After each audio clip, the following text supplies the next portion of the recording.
cordon bleu. السلام عليكم ورحمة الله تعالى وبركاته.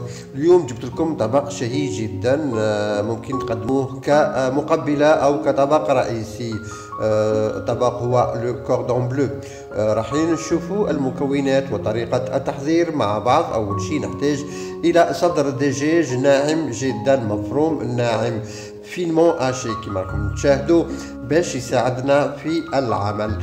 عندي ايضا هنا روتي فيمي او ديكرومي مدخن، تحبوا تعوضوه بسلامي ولا كورنيت بول كورنيت بيف بشي اللي تحبوه. هنا انا ايضا استعملت جبنه الشيدار، عندي خردل لاموتارد، وعندي ايضا هريسه، زيت زيتون انا ما كنتش صورته. شوفوا كيفاش رايحين نحضروا لي كوردون تاعنا.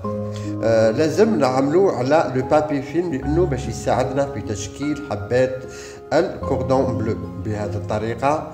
لاحظوا مليح معايا.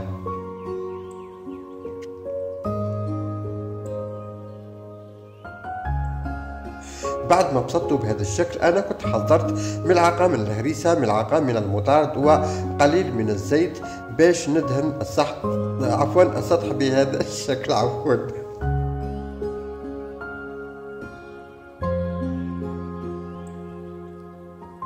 نقوم بالحشوه اللي هي روتي فيمي، نضيف له ايضا قليل من الجبنه، وبعد ذلك راح نطويه غير بالعقل.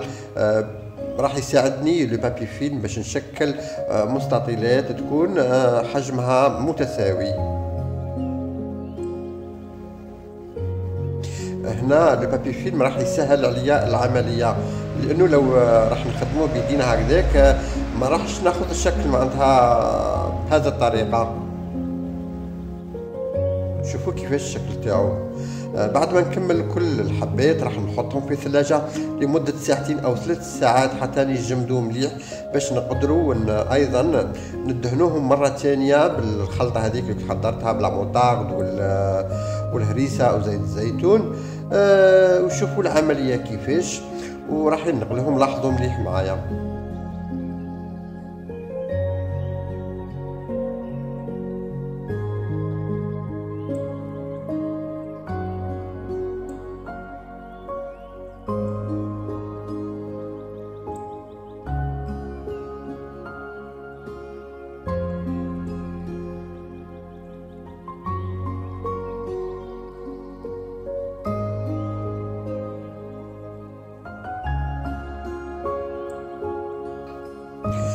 نحاول ندهنهم من كل الجوانب، ندهنهم مليح باش يتبلوا وياخذوا هذيك التتبيله اللي كنت حضرتها بالمطارد وزيت الزيتون والهريسه.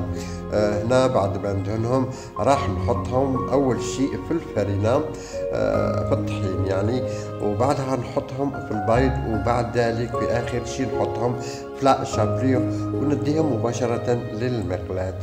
لاحظوا.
لتحضير الصلصة أنا كنت جبت مقلاة ثانية، حطيت فيها قليل من الزيت، خليته سخن شوية، أضفت له كمية من الشامبينيون أو الفطر ولا الفقاع، نحاول نقليه شوية فقط، ونضيف له كمية قليلة من الملح، لأنه ما لازمش نكثر من الملح، لأنه الجبنة اللي راح نحطها أيضا مالحة، والفقاع أيضا حتى هو مالح شوية.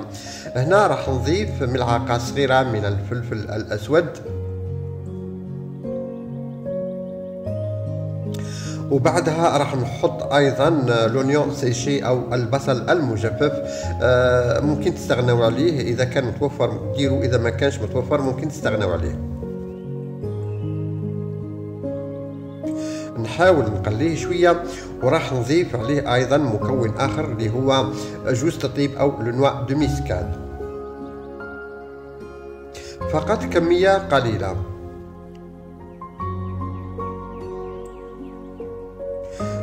بعد ما حطيت كل هذه التوابل، هنا حطيت الجبنة، نخليها فقط تذوب شوية، وراح نحط عليها كمية قليلة من الماء، تقريبا فنجان كبير أو نصف كأس، باش نتحصل على صلصة الجبنة مع الشامبينيون اللي راح نديرو نرافقو مع الطبق. هنا أيضا حطيت توابل الجرام مسالة، ممكن تستغنوا عليها، يعني فقط انا درتها كاضافه. ايضا حطيت هنا اكليل جبل او الغوماغان، راح يعطيها لذغة ونكهة خاصة. عندي هنا فلفل حلو، ممكن تستعملوا فلفل خضر أصفر أحمر ما يهمش، مع قليل من البصل. هذا راح نخلطه مع الأرز، لأنه أنا راح نرافق الطبق مع الأرز وصلصة الجبنة بالفطر. خلاص أنا كملت كل العمل، رايحين نشاهدوا الطبق ولا لو دريساج مع بعض، ونشاهدوا الكيفية جاهزة فوق الطاولة. شاهدكم في الجنة. نقول لكم إلى وصفة أخرى إن شاء الله. رمضان كريم.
شيف أبو شين.